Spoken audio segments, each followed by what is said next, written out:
we've got these two Sicilian brothers that work with us now, and they're from Sicily. They've been here for a long time now, but yeah, I always like to joke with them about like, you know what my favorite Italian dish is? I'm like, what? I mean, like the tour of Italy. I'm like, what?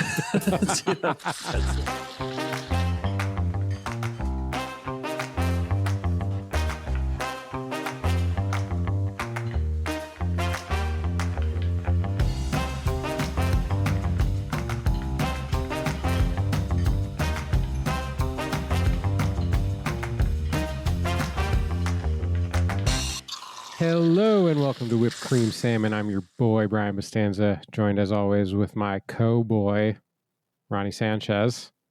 Hello. This is the podcast where we talk about all things food, friends, and fuckery. Got some extra special fuckery for y'all every week, pretty much. So stay tuned for that. That's what we specialize in. Fuckery, for sure. What the hell's going on, Ronnie? Dude, we're recording on a Saturday. Ooh, Saturday. Yeah, 2 weeks in a row, actually. Mm-hmm. I was really happy. We were supposed to record on Thursday.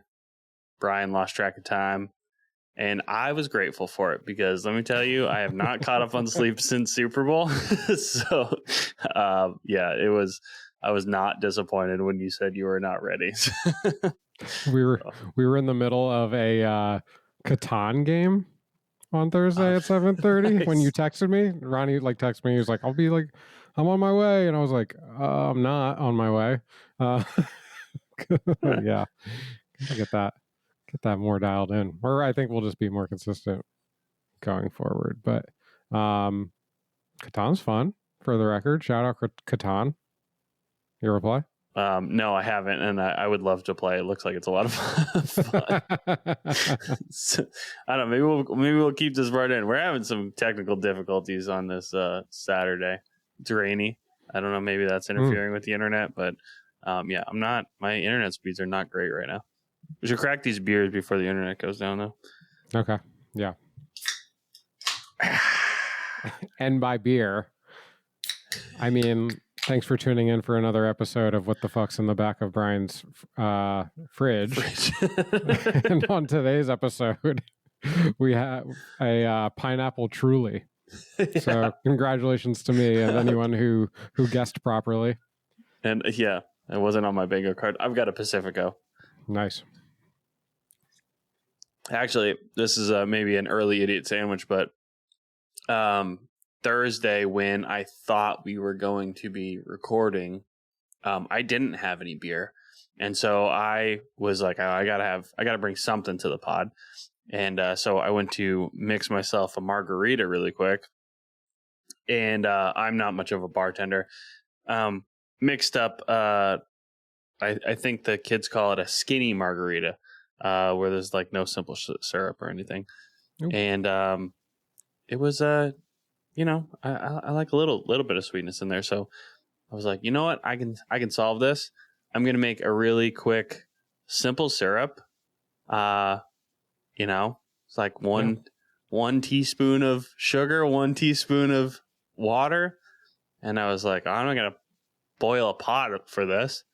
So I threw it in a glass and I threw it in the microwave and the glass exploded. So don't do that. Really? Yeah. That's crazy. I wouldn't expect that at all. I didn't expect that, so, which is why I did it. Yeah, no, don't do that, I guess. I only put it in for 30 seconds and it exploded at about second 28. So, yeah, not great. Oof. But, that's tough. Live and you learn, I guess. Yeah. Mm-hmm. What you been up to? You been cooking some food? Yeah, dude, I broke out the old Conroe grill, the yakitori, last night. Yesterday was Valentine's Day. And I wasn't going to be one of those suckers out at the restaurants on Valentine's. Good call. Not I. Did you go out last night? Kind of. Yeah, we did. Well, not really. We didn't go to sit down restaurant. We went to, and I was going to talk about this anyway, spot called Urban District Market. It's like an Asian food court kind of with Cool. like a little Asian like market in there, like a little like grocery store with like a lot of like Asian snacks, like, you know, Korean barbecue chips and like crazy like, you know, like shrimp snacks and all sorts of stuff. And Tight. they had like probably, I don't know, I want to say like 10 little restaurants. I mean, they're quote unquote restaurants. They're little, you know, it's like a mall food court. Uh-huh. But there's like an udon spot. There was a spot that just like, here's a bunch of meat. Like, tell me what to grill, and we'll throw it on a sizzle platter for you. That was pretty cool. They had like some Wagyu and shit. I Fuck wound yeah. up getting some udon at this like udon spot, spicy layu udon. I don't really Mm-hmm. even know too much about it. It's like I never it's heard kind of of it. like a chili oil and like had some like pickled elements, like more like closer to like Western pickles kind of. And it Okay. was like a like you wouldn't really call it like a brothy soup like pho or anything, but it was a loose like liquid that was like in the noodle bowl, and that was pretty good. Um, yeah, that was fun. We kind of got a drink and did that. Or actually, our intention was to go like roller skating, and then we they like were hosting roller skating at this Korean restaurant, which has a like concrete floor, which is all Mm-hmm. hilarious kind of. And we got there, and one, we were like really early, like it started at 9. We like were showed up at 8 hoping that it had started. But like when we looked inside, like one, they were still setting up. Two, it was only probably like a, I don't know, 20 by 20 like little Oh, square it's area. small. Like it was super small. I was like, we're gonna like, they're like renting skates out, or like we're gonna like, I can't even go fast, you know me, I want to go fast on my skates. Can you skate? I don't know, that's another thing. Sam like surprised me. She's like, I was like, what are we doing? She's like, I'm not gonna tell you. I'm like, all right. And I guess eventually I did end up on it, but like after we were basically pulling up to the place. You guessed it, really? Well, I mean, she gave me some hints, she's like, it's a physical-ish thing, but like also you don't have to like wear like anything special for clothes. And I hit all the normal ones, maybe it's an escape room, or maybe it's I don't know, bowling or whatever, right? But yeah, Yeah. eventually I got there. And yeah, I think we saw the situation, and we just kind of went back and chilled a little bit. Okay. So you didn't skate. No, we didn't skate. And I did want Okay. to give a shout out to that Urban District Market anyway. I think it's pretty cool.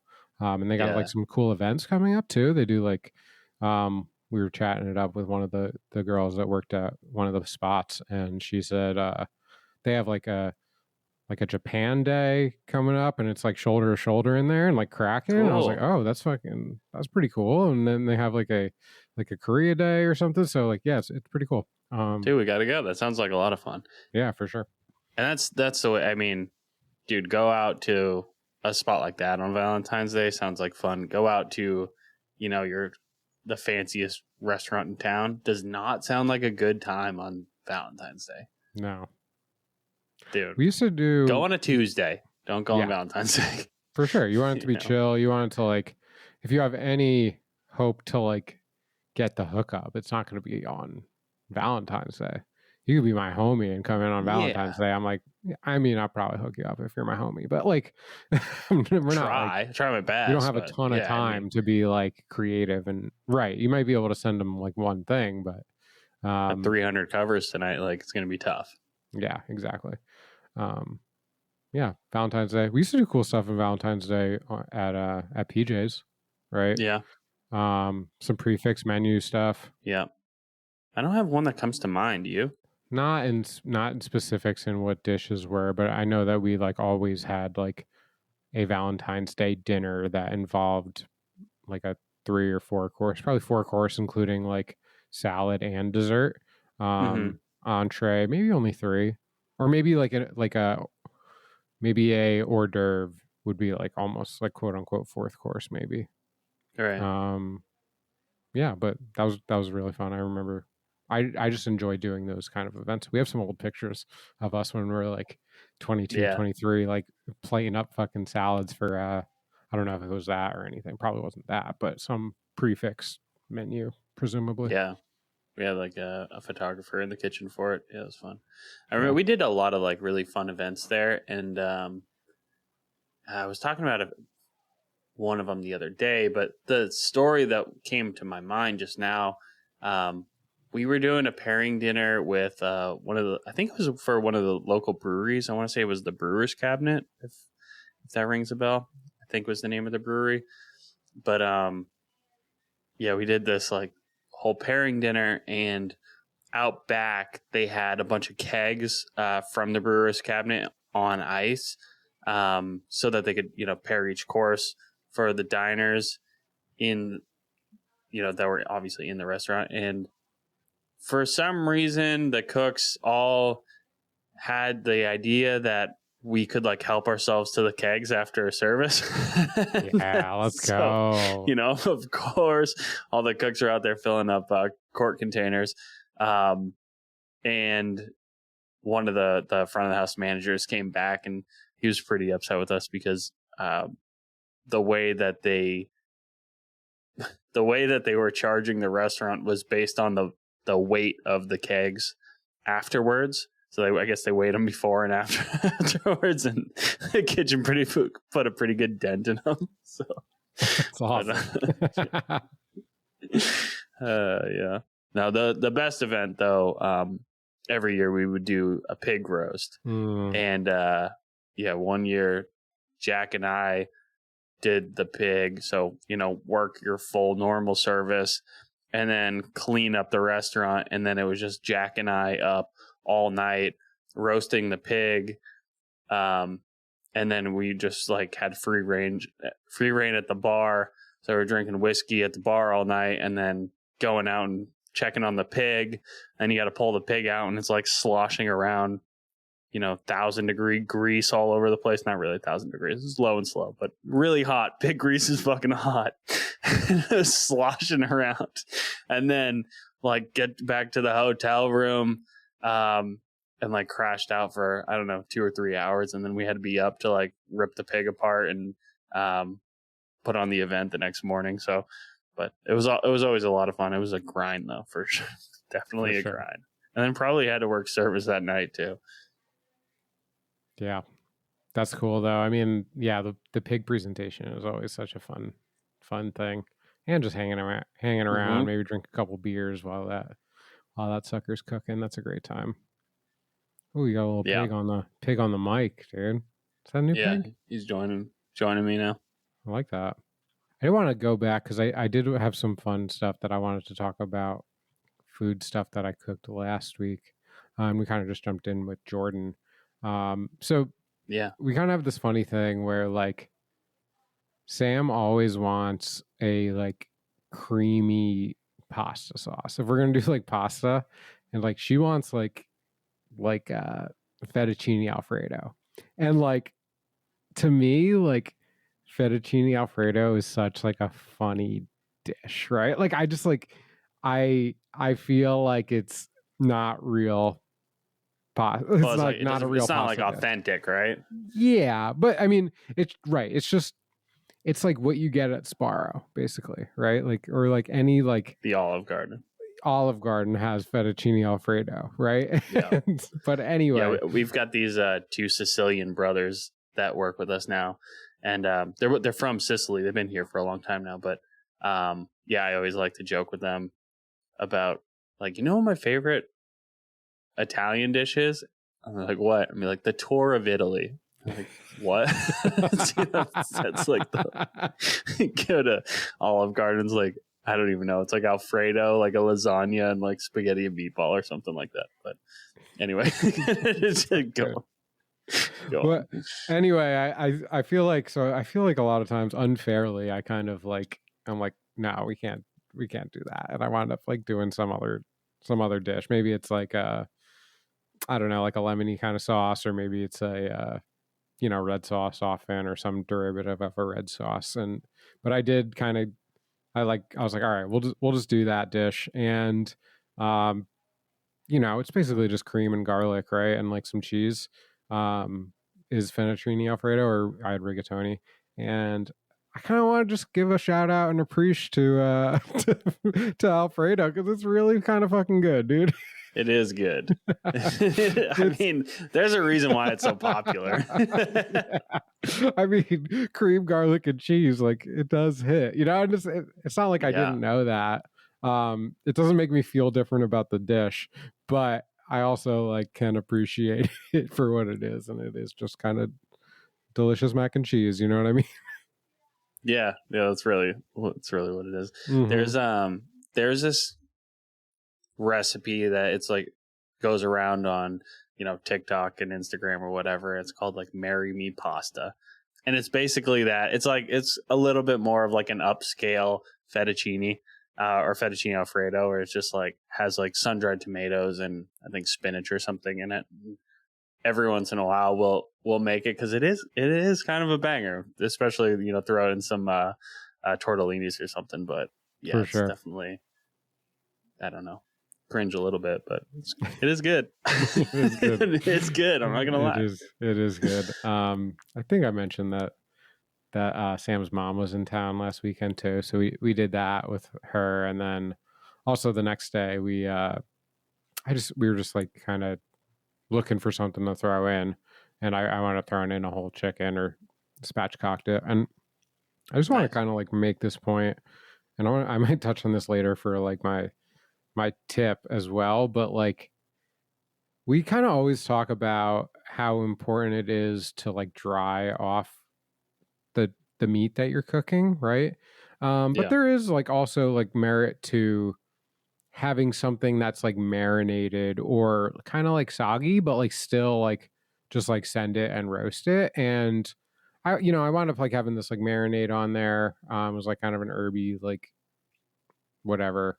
And it was like really good to just like lather it on there. Like I didn't like really marinate it, right? I just like covered it, like coated it. I did put a little oil on it. I did salt it. So it was salt and then the marinade. And then I kind of just like threw it right in the oven, and it came out like, you wouldn't call it like the crispiest thing ever, but like really just good and like incorporating that flavor. So, I don't know. I just wanted to like kind of give another angle to that point that I think that we try to drive home, which is like, oh, just always have like the most dry chicken skin if you want the crispy chicken skin, like, which is true, but also like there's other dishes that don't treat it the same way.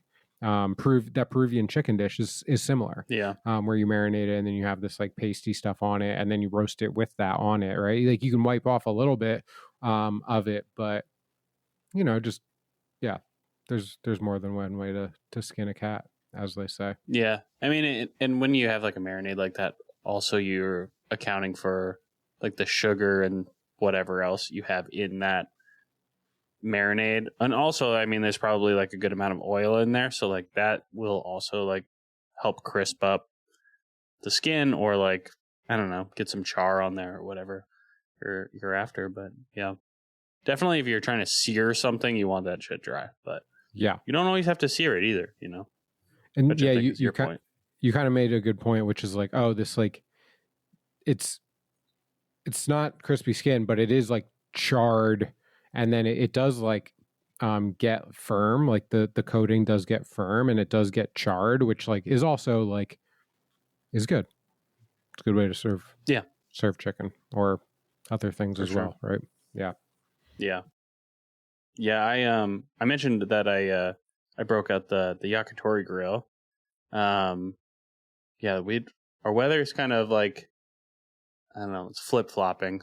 You know, we had a couple nice days, like in the, you know, mid to high 60s, and then it's been kind of shitty and cold and rainy-ish today. But yesterday was a nice sunny day. So I did get to bust out the yakitori grill and fired up the coals, and I bought some ribeyes and some lobster tails from the old Harris Theater. And yeah, dude, surf and turf. It was good. Nothing really special with the steak. You know, I don't really think you need a whole lot. You got a good steak, just salt and pepper. But the lobster tails, I split them, and then I made just kind of a quick compound butter, just with with garlic, some Szechuan chili, and like crispy shallots that I had, and some lemon and a little bit of ginger, and split those in there in half, threw them on the grill, like flesh side up, and just kind of let that all soak into it, and it was so good. The like spiciness of the Szechuan chili went so well with the sweetness of the lobster. Don't really get to eat a whole lot of lobster, but man, it was damn good. That's awesome. And Rochelle's really not a big like shellfish, shrimp, and lobster fan, actually. But I've been slowly ramping up her shellfish, her crustacean consumption. So she's starting to enjoy it more, and she did enjoy the lobster last night. She's never really done the surf and turf thing, but yeah, I think it was a good introduction for sure. Do you think she's just like weirded out by what it is, or it's like more of like she's not like super into the flavor or texture? It's for her. It's more the texture. She doesn't like the crunchiness of like a shrimp or that like snappiness. Mm-hmm. Which I can understand how that could be off-putting to some people, but I think the flavor trumps the texture for sure. Mm-hmm. But this was good. I mean, it was delicate and it was really nice. Nice. That's awesome. And, rounded out the meal with some Kraft mac and cheese and steamed broccoli. That's awesome. Really highfalutin up in here. That's great. What's that? Yeah. I love a little Kraft mac. That's what's up. Mm-hmm. Mm-hmm. Yeah, it was good. Oh yeah.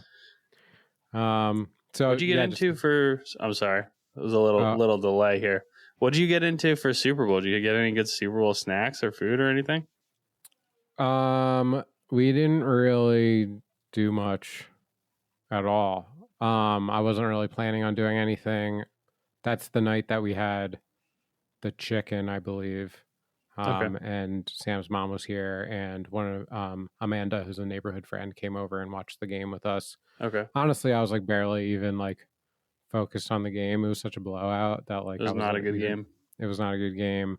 But yeah, I mean, we had some guacamole here, but nothing fancy and nothing even really to write home about. What about you? Yeah, I was testing a dough recipe for the pizza for the new spot. So I did the 72-hour cold ferment, and my buddy Dylan, I went over to his house, and he bought a small like pizza oven on like Facebook Marketplace for like $50, and so we fired up the doughs in there, and it was fun, and it came out pretty good. Needs a little bit of work, I think. I want a little bit more air in the dough. But yeah, it was fun. The oven that he got, it was like perfect for a backyard thing, But the slot that you had to slide the dough into, it was, I mean, maybe 2.5 inches tall, 3 inches tall. I mean, you're looking at like a really small slot to like get this thing in there. But yeah, so that was kind of a challenge. It was a little funny, like everyone trying to get the dough off of the peel. Was kind of entertaining, but it turned out good. And then I think for me, the star of the show was this. I made like a poblano elote dip. Ooh. I like fire roasted some poblanos. Did the white Velveeta and some I don't know, queso fresco. Threw in some roasted corn and cotija and some tahini. It was solid. It was really good. That sounds awesome.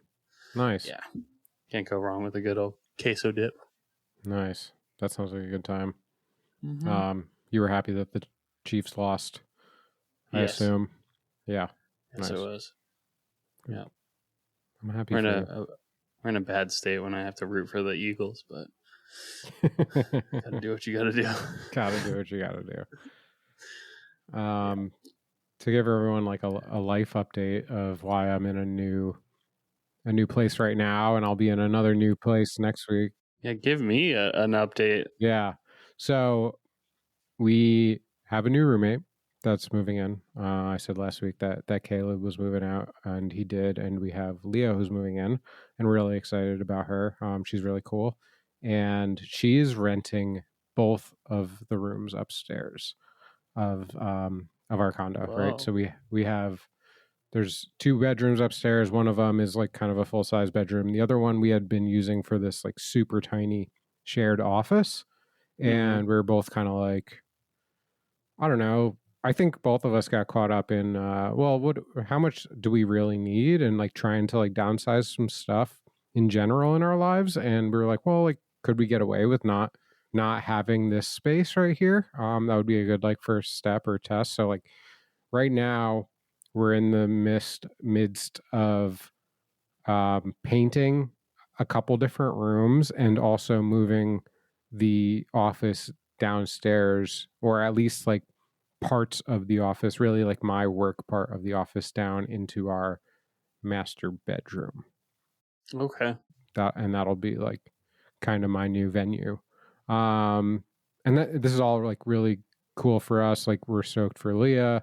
We're stoked that we're gonna get a little extra money than we had been getting, which is cool. I mean, any more income is positive. You know that this is like free money in a lot of ways. So like that's money that we get to play with, and if we want to do stuff with the house, we can take that money and do that, or plan for other trips and stuff. We can stow that money away, and yeah, it's really beneficial. I think a lot of people, particularly people that I work with, like just think it's so wild to have a roommate in a lot of ways. And like there was definitely a point in my life where when I first got my own apartment after years of being in places with like 5 roommates at a time, and I was like, oh, this is so nice to have my own space. And like it is, but also like, I don't know, we're somewhere in between, right? We're just one roommate,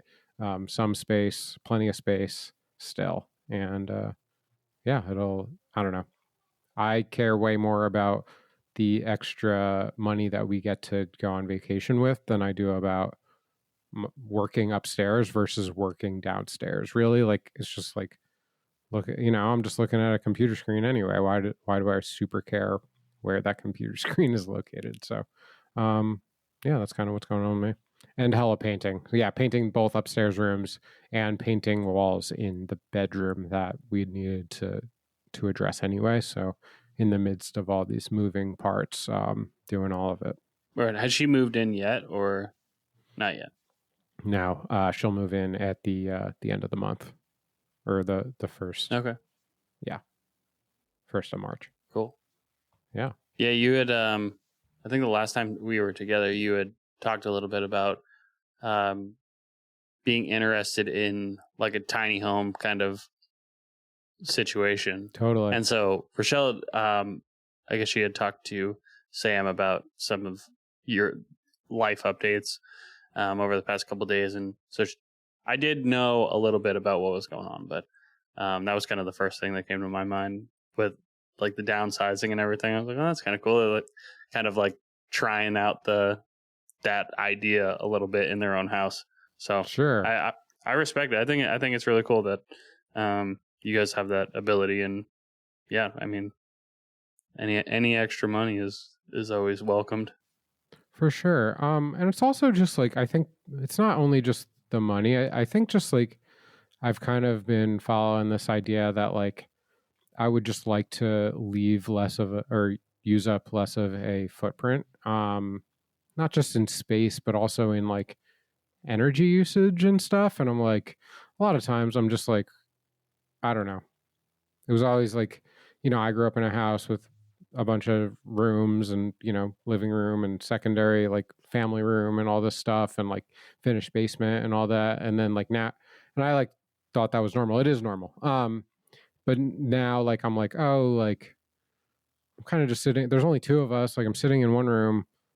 We're heating and like all the stuff for all these rooms in the house. I'm like how much of a waste of energy is this? And I don't know. I've got turned on to like some other things of like how other people live in, and I don't know. It's exciting to me to have less stuff and need less stuff a little bit. I know especially the bedroom. Like, in your case now, it's nice having extra space in your bedroom because now you're gonna have your office in there. But like, that's like the one room in the house that I need the least in is the bedroom. Right. You know, like I'm only in there to sleep and get changed in the morning. I spend very little time like actually like, I don't know, doing things in there. Right. Aside from laying in the bed, like what else am I going to be doing in my bedroom? Mm-hmm. Not much. You know? Yeah, totally.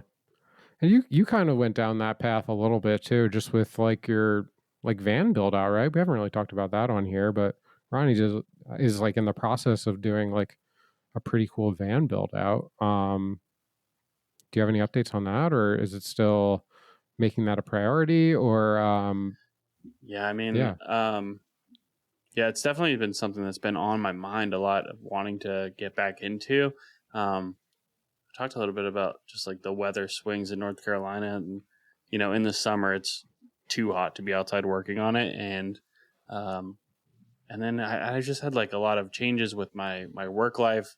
You know, when I left Pepsi, and then I jumped back in the kitchen, and then I also was doing the like sports betting gig, and so I was just like did not have the time or energy for that matter to get back into it. But yeah, it's definitely been something on my mind that I need to get back into. But we were lucky enough to inherit a long, like I think it's like a 2001 Dodge Ram like 3500 van, and we inherited it from Rochelle's grandfather. He left it to us when he passed, and he used it as like the church van. You know, it was like a 15 passenger van, and so he would, you know, drive around and pick everybody up and take them to church.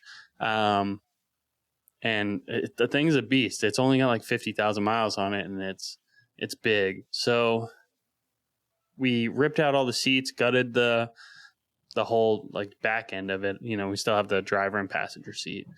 I've insulated the whole thing, not soundproofed it, but sound deadened. There's like rubber sheets that you lay on like the panels of the van to like absorb some of the like road noise and stuff like that. So insulation, did that, framed out the whole inside, installed the solar panel on top, installed a rooftop fan that kind of like raises up and lowers. So we've made good progress. Also like insulated the floor and put in at least like the subflooring.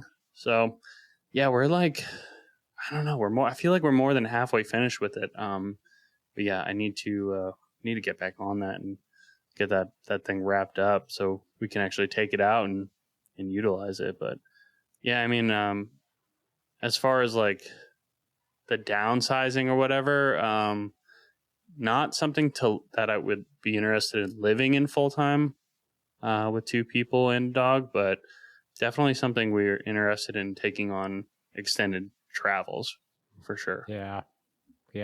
Super cool. And if I remember correctly, you kind of had done framing on the walls, and then you put like the deadening between the frames. And then so what would the walls end up being? Yeah, so we haven't completely decided if we want to do like a shiplap or just some kind of like, I don't know, like a white birch. I forget what they even call that. It's just like, you know, plywood panels, but it's got like more of a finish on it. So something simple, and then we'll have the bed in the back and pull out drawers underneath that one side will act as like your kitchen. So it'll pull out and it'll have, you know, your burner stove and your cutting board and everything else. So you could stand out back and cook. And then The other side I was thinking would just be like a full pass through. So if you wanted to take it, to the mountains and you had skis or fishing poles or whatever, you could slide them underneath the bed and it would fit the full length. So just keeping that area open. But yeah, man, I got to get back on that build. It's kind of that's cool. Time. It'll be going cool. by. Yeah. And I need to get it out just so we can drive it around, really. Mm-hmm. Yeah, that'll be super cool. Do some camping. We were supposed to camp this week and didn't work out. Turns out it's rainy. It's still a little early for camping. Yeah, I mean, that's true. We were hoping that we were going to do some kayaking on the coast this weekend, but just too rainy. And then we were hoping that we were going to ski this weekend or snowboard. That also did not happen. So we're going to make it happen when we can, Yep. Yeah. Phew. Well, after we wrap this thing up, Rochelle and I are going to go out and get some pho. And where am I? You got a pho shirt on right now? Yeah. It says it's pho show. For show. I'm not really super well versed in Vietnamese food and pho. I know that you go all the time. What should I get? What's the jam? Honestly, my favorite thing right now is and I've said this before on here, but the chicken pho is legit. That's your favorite? It's kind of one of my favorites. I also like the spicy beef noodle, which has a crazy name that I can't pronounce at all. Let's see if I can find one on the old interwebs. I was trying to think if I had ever even gone to get pho with Rochelle. She seemed to think that we went with her brother one time in Reno when we first started dating, but I have zero recollection of that, so cannot confirm nor deny. I'm sending you this link, and again, I'm gonna screw up how to pronounce this. Bun Bo Hui. Bun Bo Wei. Bun Bo Wei. Bun Bo Wei. Yep. You know that dish. I love this dish. It's I don't know if it's even considered pho. It's spicy beef, it's shredded or well done brisket and spicy beef broth and I don't know, Vietnamese, I don't know if what you call it, pate or cold cut kind of sliced on top. Similar to what you get in a banh mi. Gotcha. Yeah, okay. Yeah, I do know this one. Yeah. That dish is really awesome. And then the chicken pho. Because the beef pho is awesome. I like it really a lot. And I thought it's super cool. Like those who don't know, rare beef pho, they slice paper thin beef and then lay that on top of the noodles, the warmed noodles, and then they pour the broth on top of the uncooked beef, and then it's so paper thin that cooks it all the way through. And that's really cool, and that's really traditional as far as I know, and something that we learned in school. And I'm whenever I'd go and get pho, I would get this rare beef pho, where you can get some combination of well done brisket and that, and meatballs or something. But it was always that beef variant. And then I don't know, just understanding how people actually are in this world. You don't, if for example, we kind of just cook what's in our fridge or what we can get for cheap a lot of times. And to me, the chicken pho speaks more to a homey, really what it is. It's chicken noodle soup.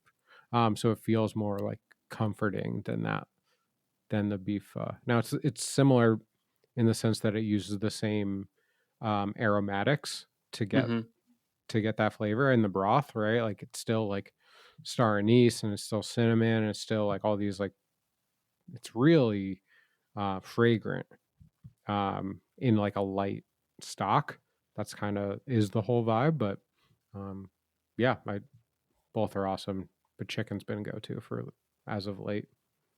Yeah, the reason why I know this one, the Bun Bo Wei, is when I was working at Lulu's, like right when I first started there, we had it was kind of like a play on like a wonton soup, but we used bumblebee like paste to as the base of the broth of that soup.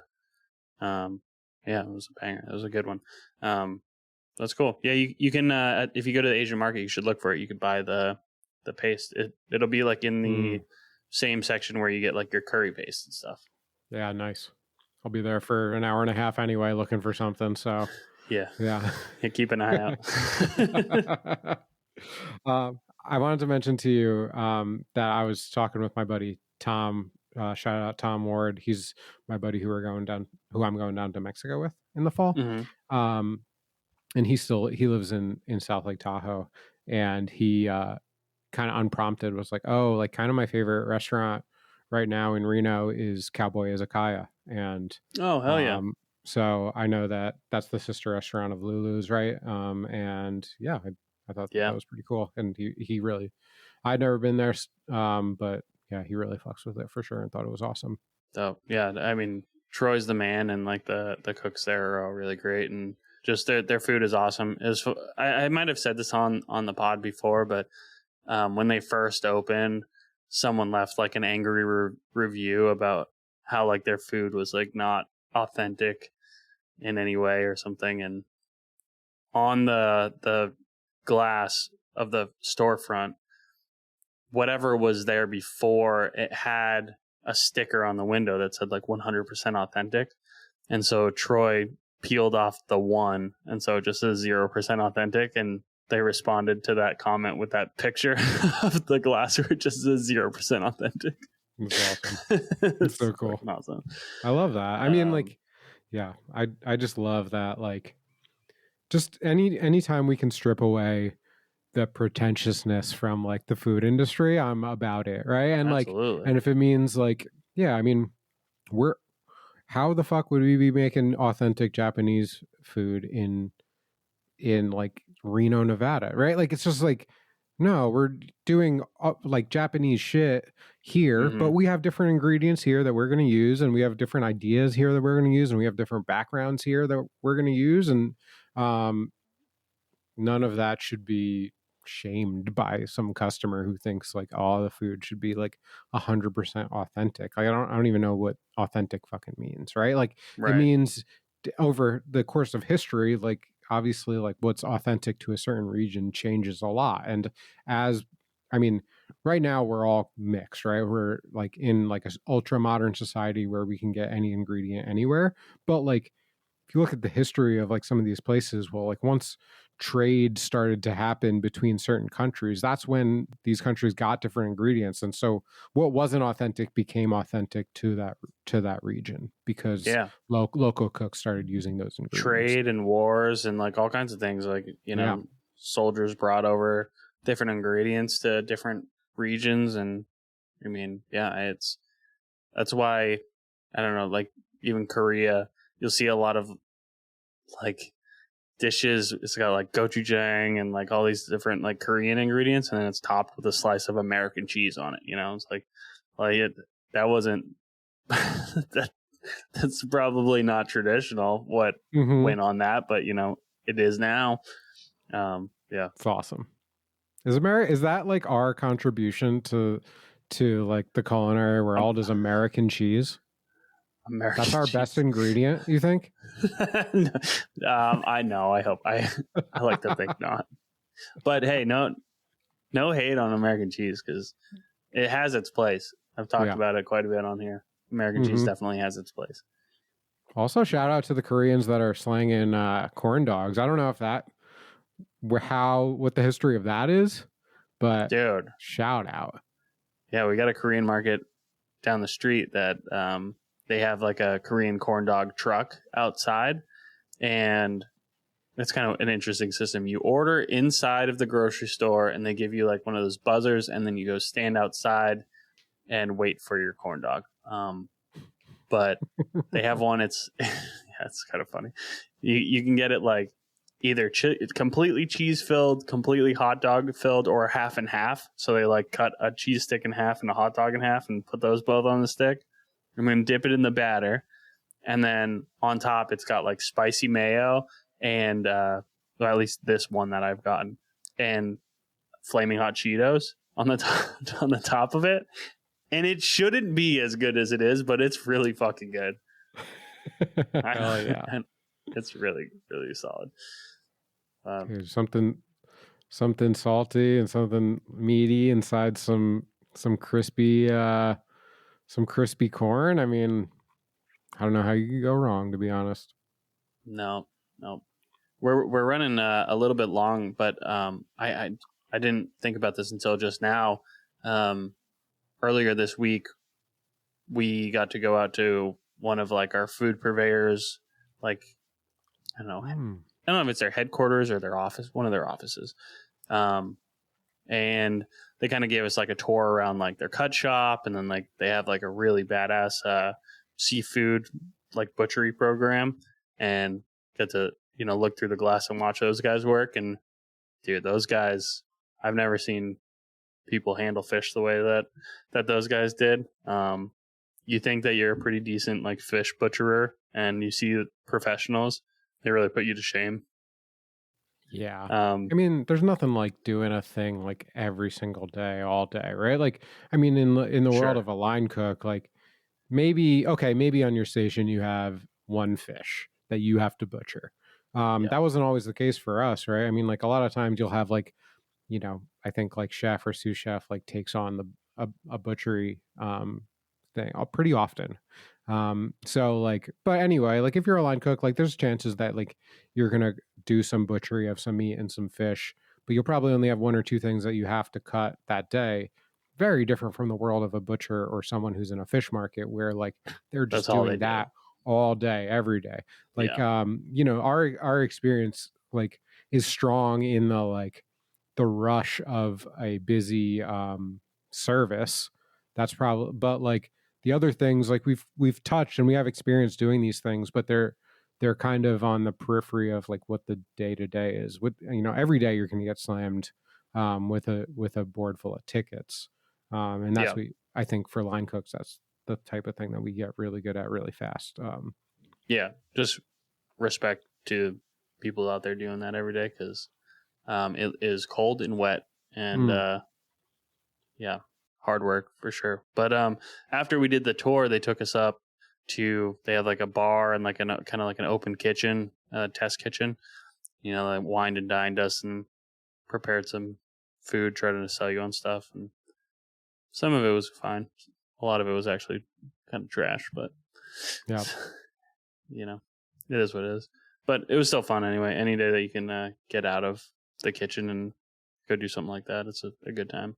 Yeah. But downstairs they have a market, and on the back coolers they had a bunch of like, it was a big freezer full of like clearance items, and they had a bunch of really nice like organic free range chickens. They were $5 a piece. So I got a few of those. I got 3 of those, and I'll probably, maybe I'll do a pho or something with one of them.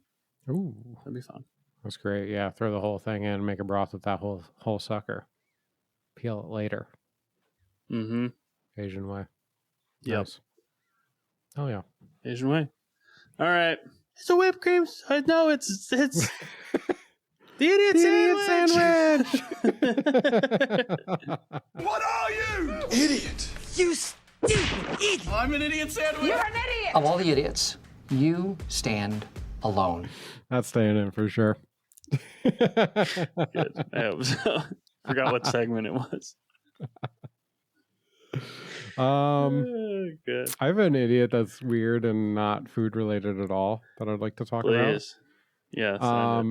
So I was just walking around the neighborhood yesterday, and I was kind of coming up on this, I wouldn't say crazy busy intersection, but it's the busiest intersection kind of in our little circle.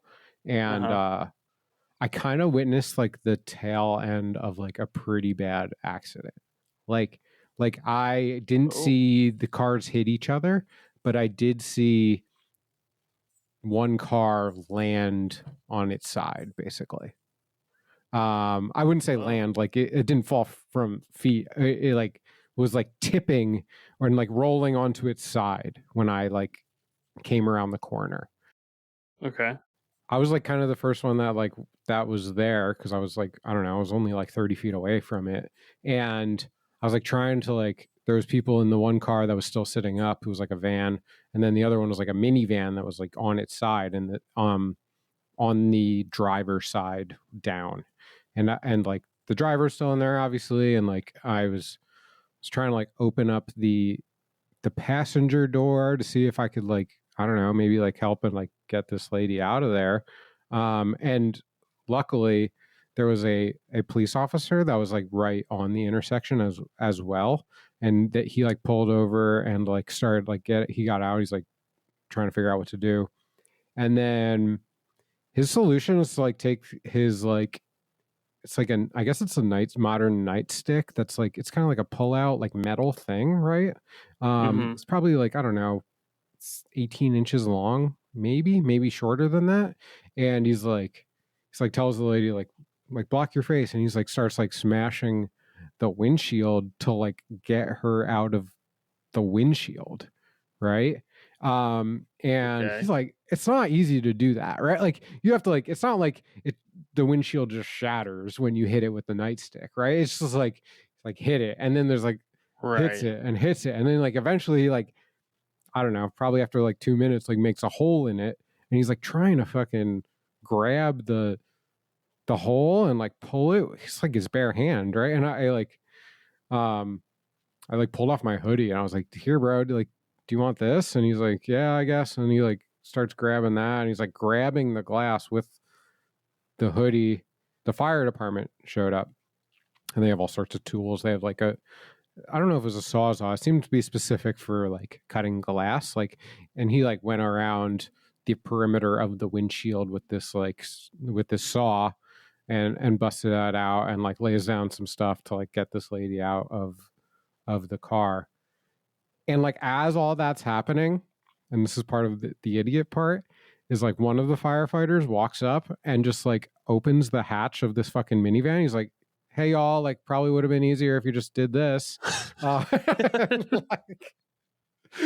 like it wasn't fun. It wasn't a funny situation, but it like I like kind of like I was like, oh my god, that was pretty dumb. Like I didn't think of that. The police officer didn't think of that. None of the other like fire like I think after the fire department showed up, like they already were like already invested in that front of the car situation, but probably could have saved a lot of like little glass shards shooting everywhere, and I probably would still have one of my favorite hoodies.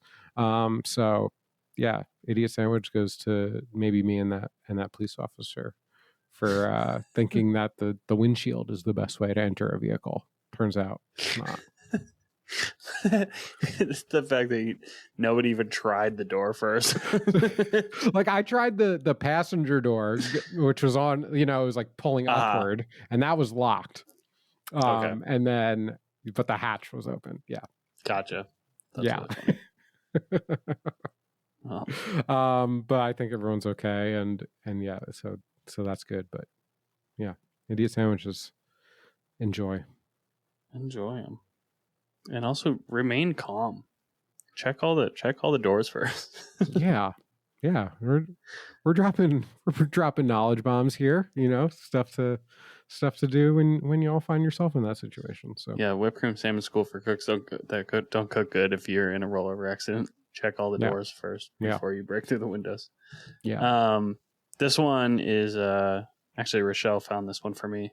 Idiot sandwich on Reddit. I thought this was really funny. It's kind of a long story. It starts out, I had this guy working for me. Let's call him Steve. He was a dishwasher, highly motivated, educated in poli-sci, high energy, wanted to be the next prep cook. And well, kind of fucking weird.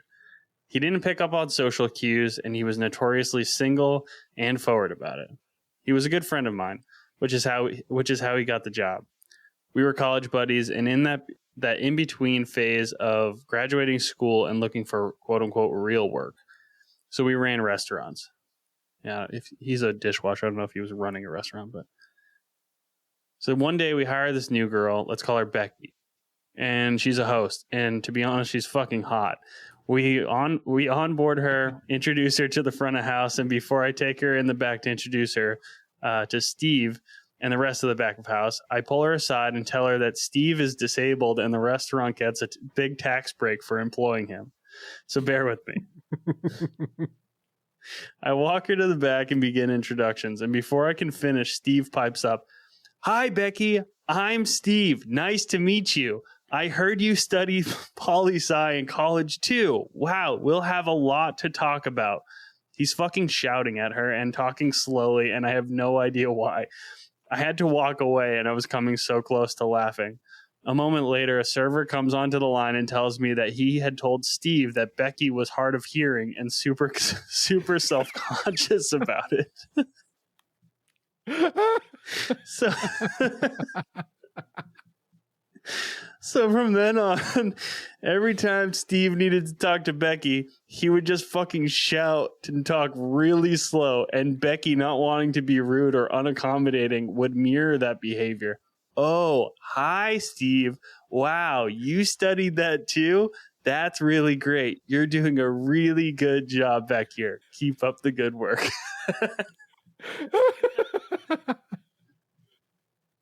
Oh, that's amazing. That's such a beautiful, elaborate setup to an awesome outcome. Oh my God. So good. That's awesome. I love that. They both just think they both think the other person is disabled.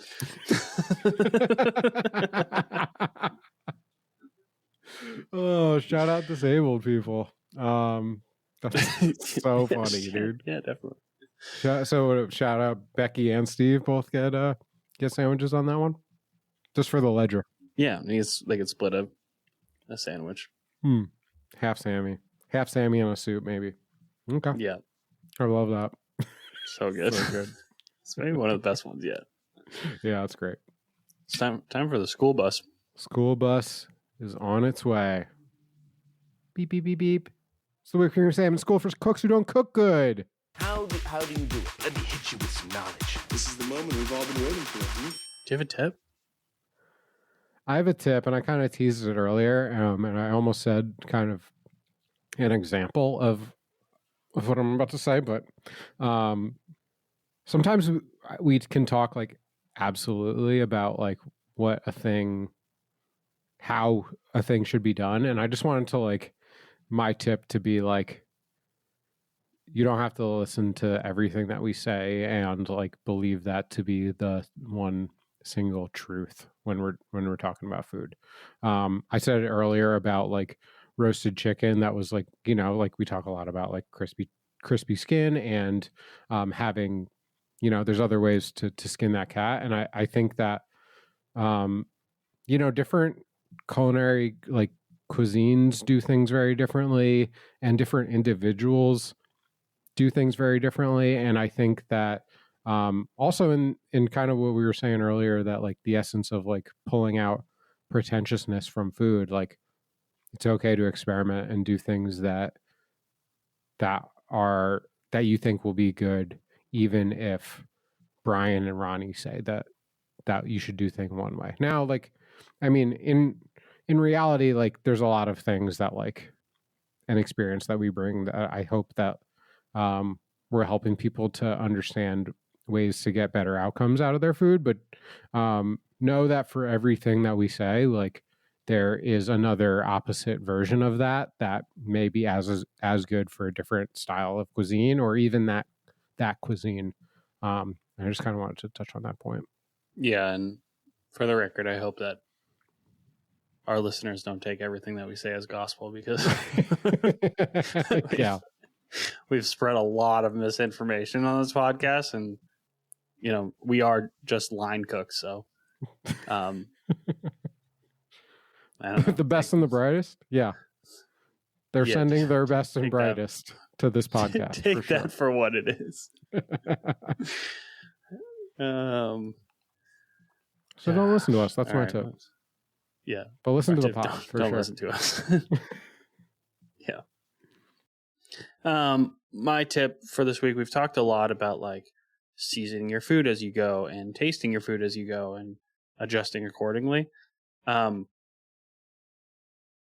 think one of the things that a lot of people, one of the things that keeps a lot of people from cooking, I should say, is the mess that they have to clean up at the end. If you clean as you go, you'll have so much less of a mess at the end to deal with. And it's definitely something that I've gotten better with as I've gained more experience and been doing this for longer. But, you know, clean up as you go. Don't leave messy tools everywhere. You know, if you take care of one piece at a time as you're going through it, your cleanup situation at the end is going to be a lot smaller. And it'll make cooking more enjoyable because you won't have a massive stack of dishes to do at the end. So don't be a slob. Yeah, I mean, like, I think like some of the easier ones are like the thing where you just needed to mix something real quick. Like maybe you had a bowl out and like you just like mix something in it and then you like use that. Like that thing can be like cleaned like super quickly. And there's a lot of like little things that like you might only use like for a brief period of time and don't even really get that dirty. And it's just like almost just needs like a quick rinse and then like and a wipe out and then like throw it on the pile to dry. Like there's a lot of that stuff that you don't need to wait for the end to do that. Now there's things like when you pull out a rack from the oven and it's got like chicken drippings on it and like, yeah, maybe that's not going to be the best candidate for a clean as you go. But like, if you have other things to do while that thing is resting, well, then it can be. But yeah, great tip. Yeah, and something I don't do this all the time. You know, we've talked a lot about like getting your like mise en place together before you start cooking. And depending on what it is, I might like do it in the moment and how like labor intensive that thing is. But a time that I do 100% of the time get all my mise together is when I'm cooking outside, you know, in my wok or on my burners outside or on the smoker or whatever. I try to get everything all in one go. And so what I like to do is do my prep, clean up after myself, you know, my cutting boards and everything, and then take all that stuff outside. And then you've pretty much done all the dishes before you've even started. So, right.